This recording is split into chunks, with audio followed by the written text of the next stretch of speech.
Hello, happy Monday. Happy April Fool's Day. May live po tayo. Antay-antayin lang natin yung ating mga ibang kasama. Pwede nyo ding i-share sa inyong mga friends ang ating live today.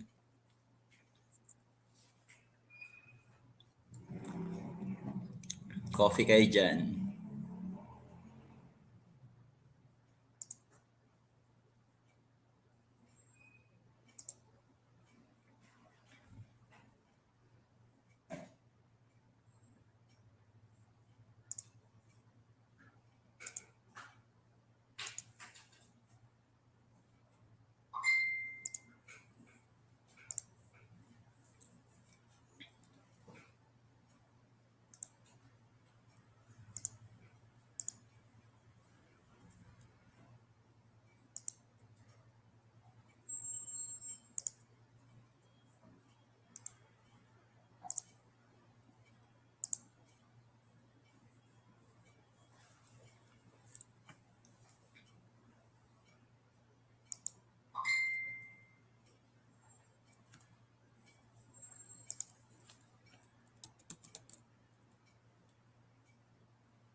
Oy, good evening Sir Sherwin. Good evening Sir Aris, Sir Melvin at sa mga naka-tune in ngayon.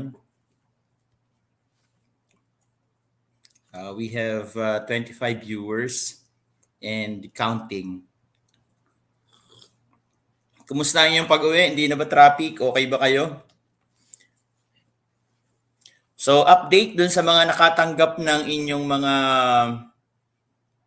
email na sinasabi yung specification ng computer na dapat nyong gamitin at saka yung pag-install ng SEB. I will make a vlog in partnership with Sir Sherwin Medrano at i-discuss yung mga specifications and kung paano rin yung gagawin sa SEB. He is an expert in ICT and he was my mentor when I was starting sa technical vocational education. So, shout out sa iyo, sir. So let me present my screen.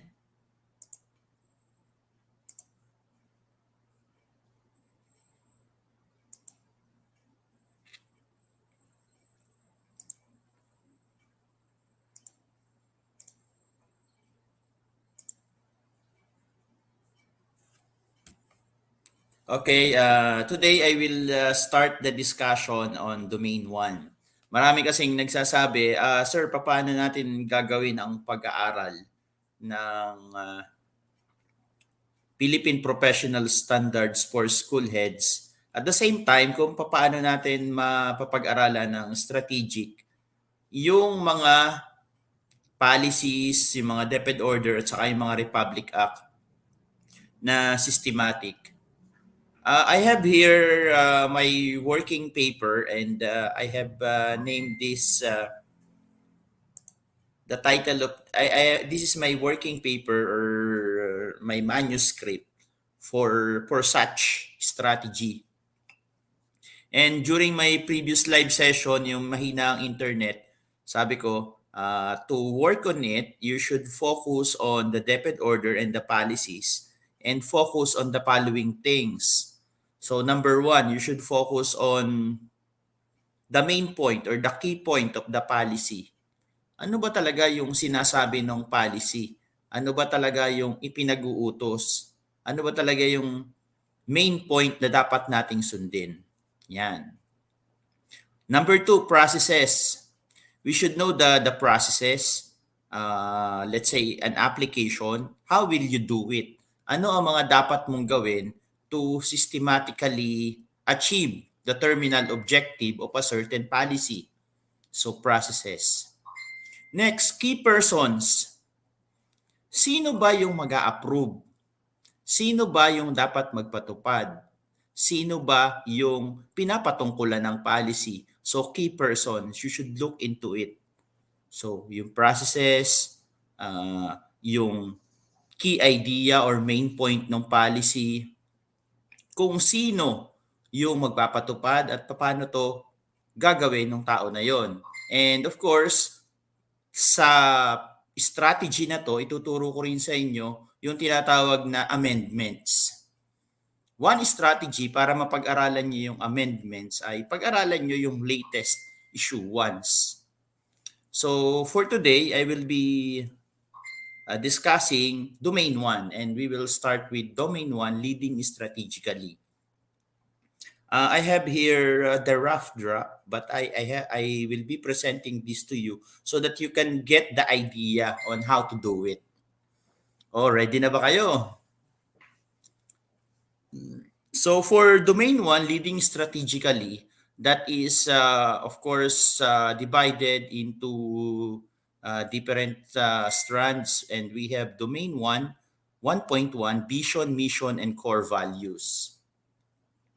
For this, you have to, of course, know DepEd Order number 4, series of 2023. Okay, what is DepEd Order number 4, series of 2023? It is the amendment to the Panatang Makabayan. So here, nakafocus tayo sa main points or key points. So the main point here for this DepEd order is it is anchored on Republic Act 1265, or it is also known as an act making flag ceremony compulsory in all educational institutions. So if you will be a practicing school head or you are now a school head and you know that teachers are not attending the flag ceremony, you can say that we should follow Republic Act 1265, and it is an act making flag ceremony compulsory in all educational institution. And of course, the one who is authorized is the Secretary of Education to issue rules and regulation for the proper conduct of the flag ceremony. It is not the undersecretary, it is not the public schools district supervisor, but it is the Secretary of Education. So you can see here that we have two main points, the Secretary of Education and RA 1265. Another Another Republic Act is Republic Act 8491, which is the Flag and Heraldic Code of the Philippines. If you would like to know more about these policies, you can go to RA 8491 and you can see what are the specific policy of this Flag and Heraldic Code of the Philippines. And of course, we will now go to another key points which I have said if you will be studying about a policy, about a DepEd order. And this is, of course, in particular, in Panataang Makabayan, the use of nananalangin in lieu of nagdarasal will be used. And according to the Linguistic Society of the Philippines, for the use of nananalangin to be well written and it is sufficiently rationalized. Therefore, the literaturang Pilipino at lingwistika ng Pambansang Samahan Pambansang Samahan ng Lingwista at Literaturang Pilipino agreed with the use of nananalangin because it is more inclusive, solemn, and the choice for nananalangin is well thought of and extensively researched. So tandaan, DepEd Order number 4, series of 2023. This is the latest issuance. Next, of course, we have DepEd Order number 36 of 2013, which is our Department of Education vision, mission, and core values. You know, I came into DepEd 2004, and during that time, we have specifically crafted our own school's vision, mission, and core values. Tanda ko pa, because we are a tech box school, our vision is to be the premier technical vocational school in Calabarzon, specifically in the industrial art sector. But because of DepEd Order number 36, series of 2013, we have our Department of Education vision, mission, and core values. Before I took the principal's test, there were stories of test takers who said that once it came out in the examination, it was a fill in the blank paragraph composed of maybe 5 to 7 items na nakalagay doon yung vision, mission, and that you have to fill out the words asked dun sa test question. So maybe you can try to memorize by heart the education, the DepEd's vision, mission, and core values. So let's dig deeper into it. So dito sinasabi our vision is under Section 17, Article 2 of the 1987 Constitution, which mandates that the state to give priority to education, science and technology, arts, culture, and sports to foster patriotism and nationalism, accelerate social progress, human liberation, and development. So take note, our vision is anchored on Section 17, Article 2 of the 1987 Constitution. And of course, you can again memorize that by heart.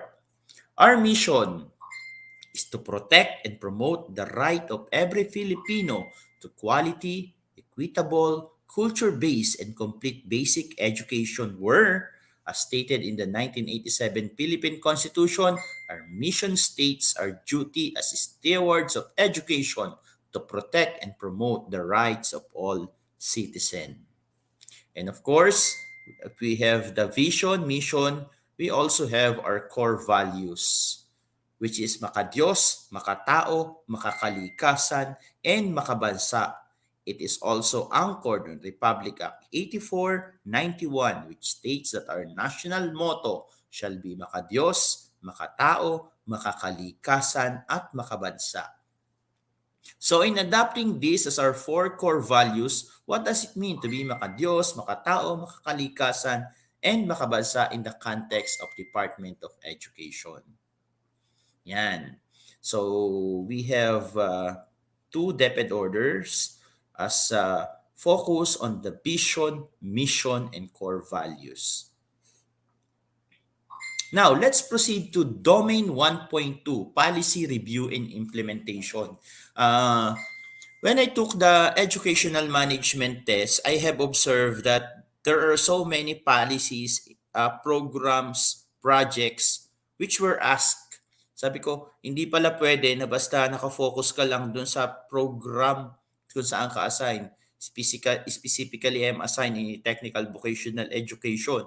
Dapat alam mo rin pala yung mga madrasa, alam mo rin yung ALS, alam mo din yung implementation ng mga ginagawa sa elementary schools. And I am lucky because I have friends from the elementary school who are school head, and I am also married to a school head who is also an elementary school principal.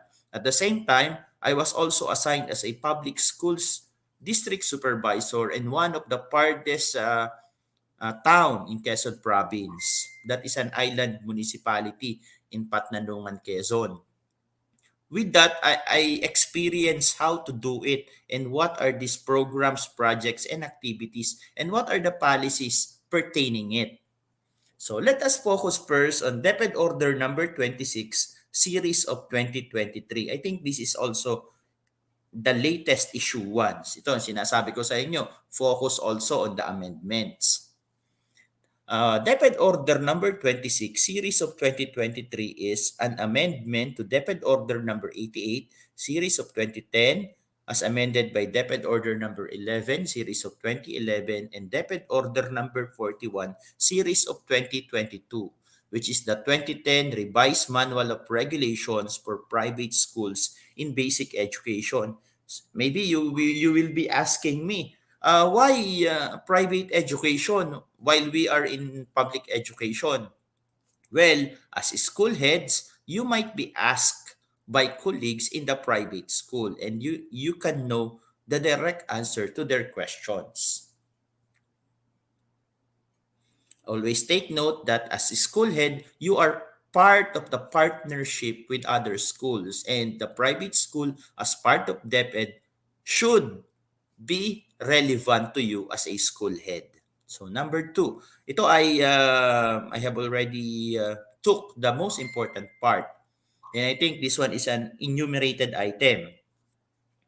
So in the exigency of service and to avoid undue displacement of learners, private schools falling under one of the following criteria shall be granted a period of 2 years. 2 years from school year 2023-2024, that is this school year, and school year 2024-2025 to comply with the requirements for the issuance of permit to operate. A. Those with pending application for renewal. B. Those whose application for government recognition were denied but considered for permit renewal. Those with new applications submitted within the prescribed period, and those with application considered as new based on justifiable reasons or circumstances such as the lack of a permit in the previous school year. So this transitory period shall not apply to the mandatory requirements from the Securities and Exchange Commission and the occupancy permit issued by the concerned local governments. So if you will be asked by a principal or a school head of a private school, uh, asking you for technical assistance, you can refer to this DepEd order. So that is DepEd order number 26, series of 2023. Again, we have another policy, which is DepEd order number 31, series of 2022, which is the child rights policy, which is adopting the rights-based education framework in Philippine basic education. Here, we will focus on key points. Ano yung mga key points na sinasabi dito? Ano yung big idea ng child rights policy? So at the center of Philippine basic education is the child and learner. You might be asked, what is the center of the Philippine basic education? It is not the teachers, it is not the classrooms or the buildings or the SDS or the regional director or the DepEd secretary. But at the center of the basic education is the child and learner.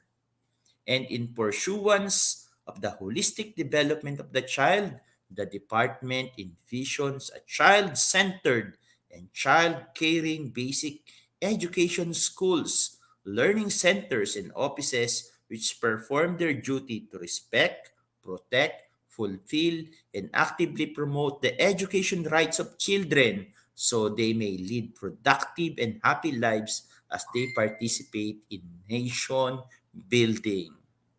So, tandaan po natin, hindi lamang nakapokus yung ating being child-centered and child-caring basic education sa school, but also in learning centers and offices also. And this is also a key point, the three dimensions of the rights-based education of DepEd, namely, so these are enumerated items, the three dimensions of the rights-based education, the right to access to education. Number two, the right to quality education. And number three, the right to respect and well-being in the learning environment.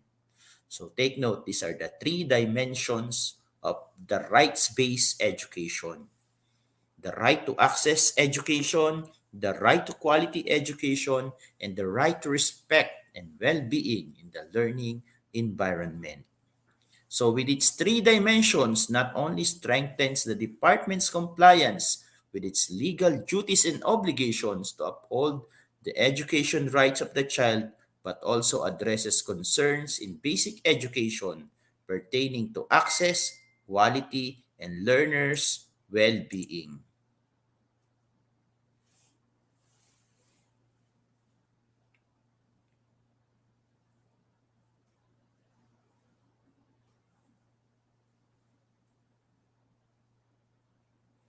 Okay? So yan yung mga main points or mga key points na talagang napakahalaga na dapat ninyong malaman.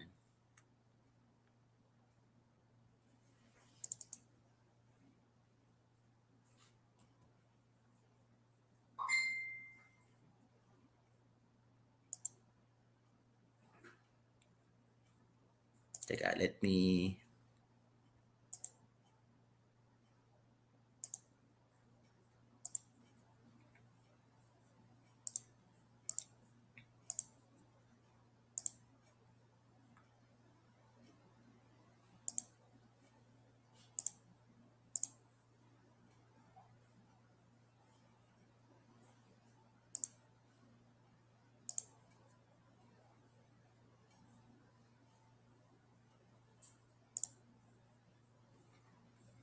So yan, yung mga right child's education.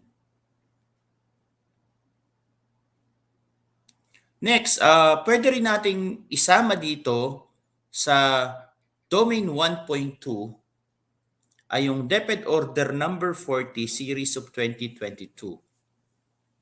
Again, this is an amendment which is the amendment to DepEd Order Number 47 Series of 2016. Okay? Ano naman ang sinasabi sa DepEd Order Number 40 Series of 2022? This is the Omnibus Policy on Kindergarten Education. Take note, DepEd Order Number 40 Series of 2022. Ito, napakahalaga nito sa mga nasa elementary schools. All kindergarten classrooms must be located on the first or the ground floor and must be beside the nearest entry, exit, and emergency access points. So take note of that. Another provision, kindergarten classrooms may be located on the second floor, but in all instances can never be higher than the second floor. So baka po sa mga schools nyo, nakatago, nasa pinakang dulo yung mga kindergarten classrooms. Or pwede naman siya sa second floor, but never be higher than the second floor. So classrooms must be beside the nearest entry, exit, and emergency access points. School shall include in all their information materials, including the parents, guardians, orientation, the second floor location of their classroom, and its implication during emergency evacuations. School shall assume responsibility for falls, accidents, or deaths of kindergarten learners if the incident is directly related by reason of the classroom location on the second floor. So as school head, mapapaisip ka, teka, pag nasa second floor, medyo delikado. So you better place them on the ground floor or the first floor. But it can be located on the second floor, provided that safety measures and that students and teachers ay may knowledge on how to protect the well-being of the kindergarten students. So this is DepEd Order number 40, series of 2022. So we have also DepEd Order number 41, series of 2022, which is the amendment to DepEd Order number 88, series of 2010. Oh, ito naman, yung sa ownership ng mga private schools. Anyway, I will be sharing this to you so you can look deeper into it. Ito, DepEd Order number 43, series of 2022. Marami nagtatanong, paano ba to? This is the Omnibus Travel Guidelines for all personnel of the Department of Education. So, sino yung mga approving authorities? Ito, sinasabi ko sa inyo, this is part of sino yung key person. Okay? So, approving authority, DepEd Order number 43, series of 2022. Approving authority. The DepEd Secretary shall secure authority from the Office of the President for official foreign travel. So pag si DepEd Secretary magta-travel for official foreign travel, the approving authority of course is the President. The foreign official travel of DepEd officials and employees shall be approved by the DepEd Secretary upon the recommendation of the following. So sa central office, ang undersecretary, USEC, yan. So wag na tayo mag-focus dyan. Focus tayo sa schools. Ito ang approving authority sa schools because you are the school head. So for the school head, the approving authority is the SDS. For teaching and non-teaching personnel, it is also the SDS. This is DepEd Order number 43, series of 2022. And this is for official or foreign official travel. So pag may teacher kayo na magti-training ng technical vocational education, pupunta ng Japan, which is mandated by DepEd, let's say foreign training, so ang mag-a-approve ng travel niya ay SDS. Next, local official travel, okay, approving authority. So let's focus sa school level. For the school level, the school head, if you will travel, ang recommending authority, the recommending authority for the school head is the ASDS and the approving authority is the SDS. For teaching and non-teaching personnel, so school head for destinations within the division. So let's say within the division, division of, let's say sa amin, division of Quezon, you will be going to Talipan, our division office. The approving authority for teaching and non-teaching personnel is the school head. But as a school head, the recommending authority is the ASDS and must be approved by the school head. Okay? But for travel of school head, ito ay official local travel. So school head for destinations outside the division. So ang teaching and non-teaching personnel ay recommending approval ay school head, okay, for teaching and non-teaching personnel, and of course approved also by the SDS for destinations outside the division. Okay, ito naman, personal travel of DepEd officials, employees, whether foreign, local, shall be approved by the following. For schools, the school head shall be approved by the SDS. For teaching and non-teaching personnel, the SDS. This is for personal, malinaw po, this is personal travel of DepEd officials, whether foreign or local. School level, the school head, if you will be traveling, dapat approve ng SDS. And for teaching and non-teaching personnel, it is the school head. So those are part of which I am saying who are the key persons. And you should know that. For specific guidelines for personal foreign travel, ito nakalagay naman dito. Okay, personal foreign travel. You should make a written manifestation noted by the head of office that his or her absence will not hamper the operational efficiency of the office. Yan. Certificate of no pending case. So usually pag ito yung na formal charge ka dun sa case mo, definitely hindi ka makakapag-travel.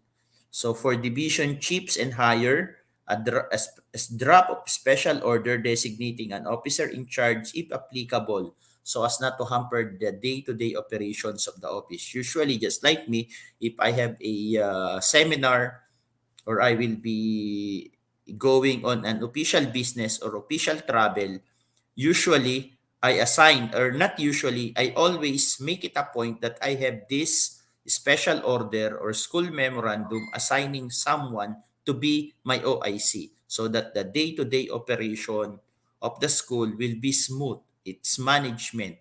Okay?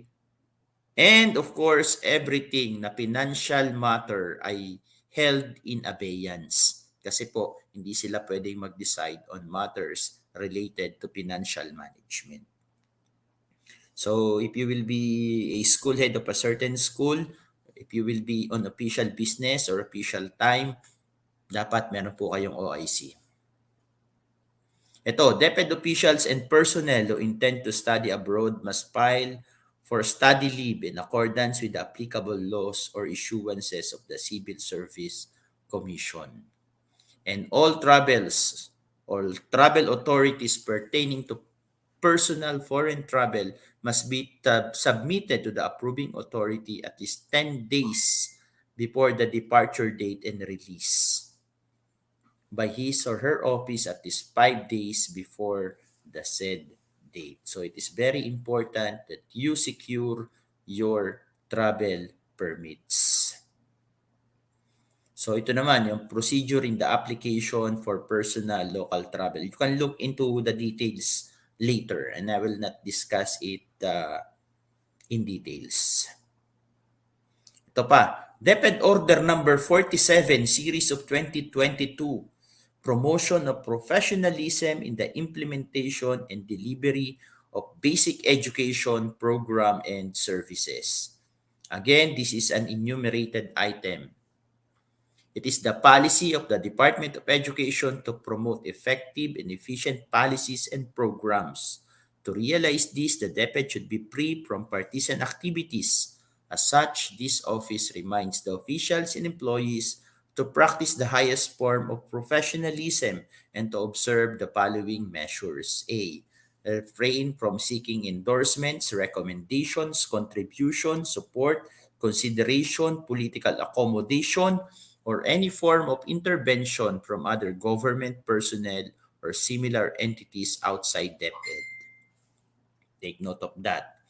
Letter B, desist from soliciting favorable action from politicians to facilitate the implementation of programs, projects, activities except those covered by the ADAPT, a school program initiated by the local government units or funded by the Special Education Fund or covered by partnership agreement or allowed by law. And C, follow the internal rules and regulations of the department on protocols relative to communication, correspondence, and other appropriate work processes. And letter D, write letters of request or correspondences directly to the office of the secretary regarding concerns that may be related to basic education. So these are enumerated items and you should know these four na key points ng DepEd Order Number 47 Series of 2022.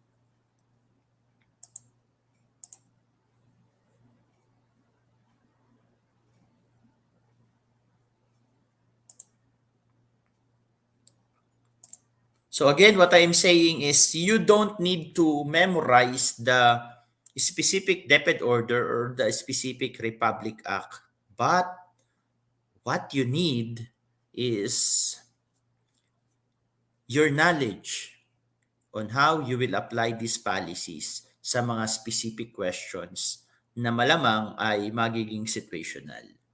And with that, you know now the strategies on how to do it. Diba? So thank you sa ating mga viewers. Don't worry, I will be sharing part of this presentation sa inyo. Okay? And